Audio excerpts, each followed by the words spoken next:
This Next Fest was, for me, a Next Fest about the sort of rise of the Hades clone. And there are thousands of games in these things, so you could probably pick and choose and make it about whatever you want, but a lot of the games I played were like Hades, including this first one. Teenage Mutant Ninja Turtles Splintered Fate borrows a ton from Hades. I don't think it's quite as effective. The combat doesn't feel quite right to me as a person who played a bunch of Hades, but it does offer one thing Hades doesn't, and that's cooperative play, and even couch cooperative play, which is nice because that means I don't have to buy 2 copies of the game, which I love. I played this game first because it was the game I was most excited for, but it actually turned out to be my least favorite Hades-like game of the whole Next Fest. At the end, I'm going to show you one that was my absolute favorite of the demos, and next up, I'll show you one that was a big surprise.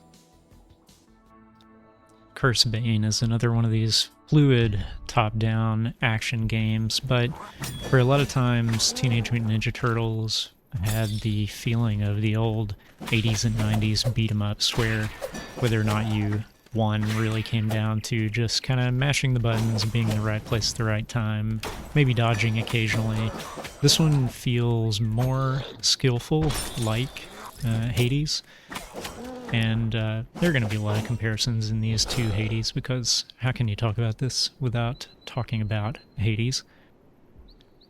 Here's a cool mechanic I enjoyed from this one. There are actually things in the environment that you're going to find, like this hex scroll that will determine what you're going to face next. So you're seeing here, we're going to be deciding whether we want to face a room with traps or without, and that's going to determine what the rewards are. So I picked the room with traps, and that gets placed as the next room we'll encounter. Really cool thing. Both this one and Turtles wearing their inspirations on their sleeve. We've got the ability to select different enhancements for the different kinds of attacks. Here you're seeing a dash attack and a spell enhancement. I went with the Ice Blast, and that one worked out pretty well. You saw some of it in a previous clip earlier. This one was just a really wonderful surprise. I had not heard of it at all coming into Next Fest, and I took a chance on it, and I'm glad I did. It's got great pixel art, really fun to look at. The combat is satisfying. It feels like there's a relatively high skill ceiling and lots of stuff to discover here. I'm excited to play more. That is Bane. Moving on to another pleasant surprise. This one is Keep Driving. In this one you are on a road trip, and you're going to be dealing with various road hazards like the tractor you see here, also sheep, and you'll be deciding whether to pick up hitchhikers, and you'll use your skills and your hitchhiker's skills to try to overcome the things that you encounter on the road. The loop reminds me a lot of Oregon Trail. You're driving along and random things happen that you have to deal with.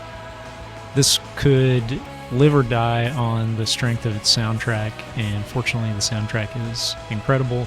Also, the pixel art is fun to look at, and this one was a real blast to play.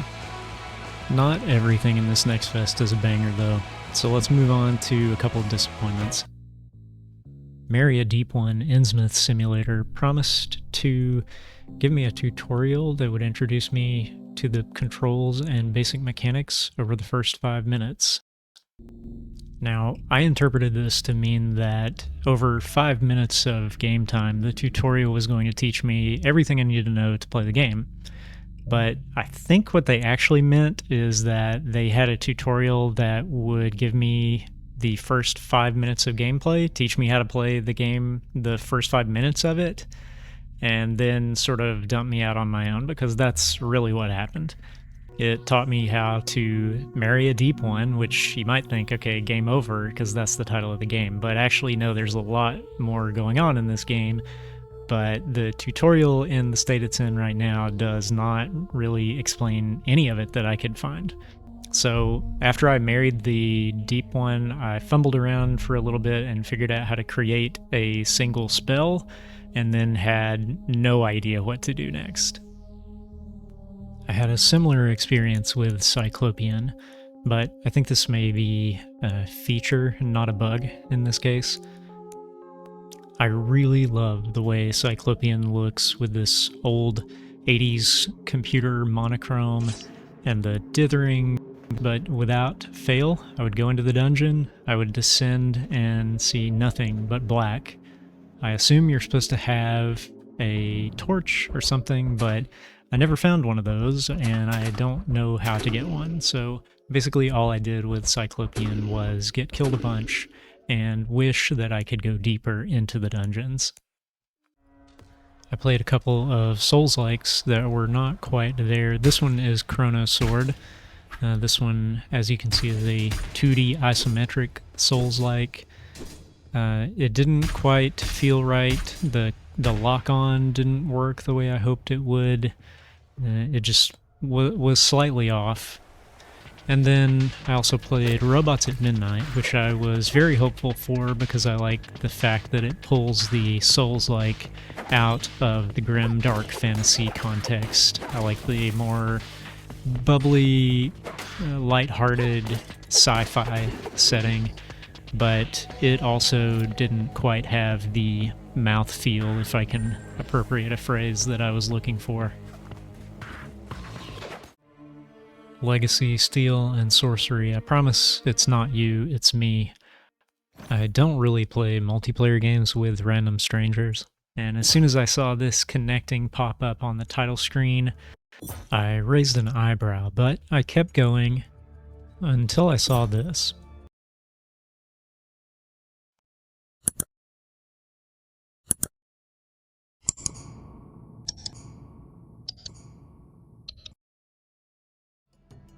To kill a god insisted on just continually putting me into these combat arenas with samey enemies, one after the other, and honestly it was kind of boring.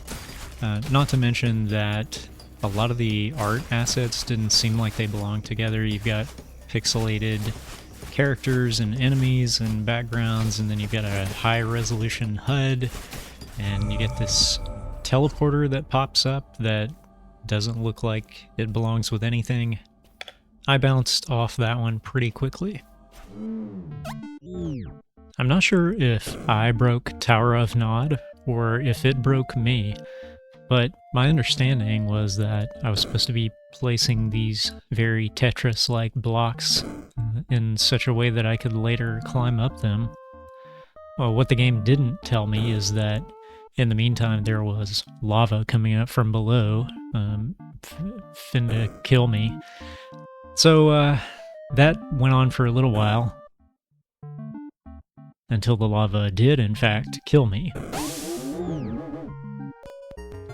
But then when I came back, I feel like the button I was supposed to press to go into that dream mode or whatever they called it, so that I could move the blocks, just wasn't working. So then I was trying to move my little platformer dude around and move the blocks at the same time, and everything just went to hell really quick.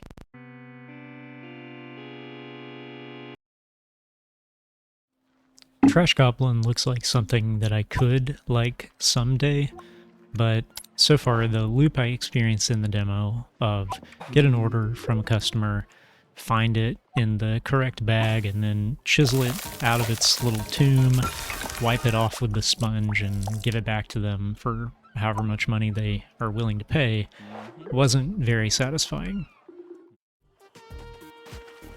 I admired the sandbox they've put together in Streets of Rogue 2, but at the same time, I'm not sure that I especially want to play in that sandbox.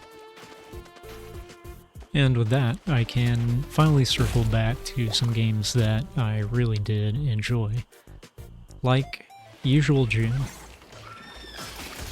As June, you're running around town investigating lots of spooky stuff, and in practice that translates to lots of this combat, which is quite a bit of fun, actually. My least favorite thing about the game is that the environments are very similar. There are not a lot of landmarks, and you need to pathfind your way through them.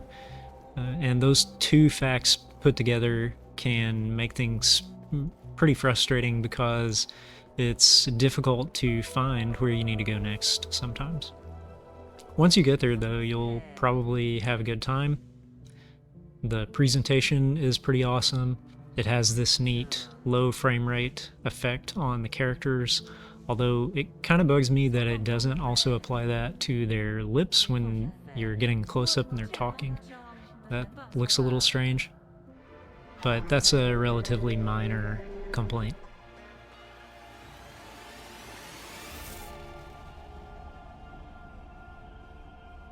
My top game of the next fest with a bullet, no contest, was Windblown. It's another game that's taken a lot of inspiration from Hades, but of those I've played in this demo fest, it's probably the one that's differentiated itself the most. It has some verticality. You can traverse vertical spaces with your dash, which is something new. It doesn't dramatically change the way the game plays, but it sure feels different.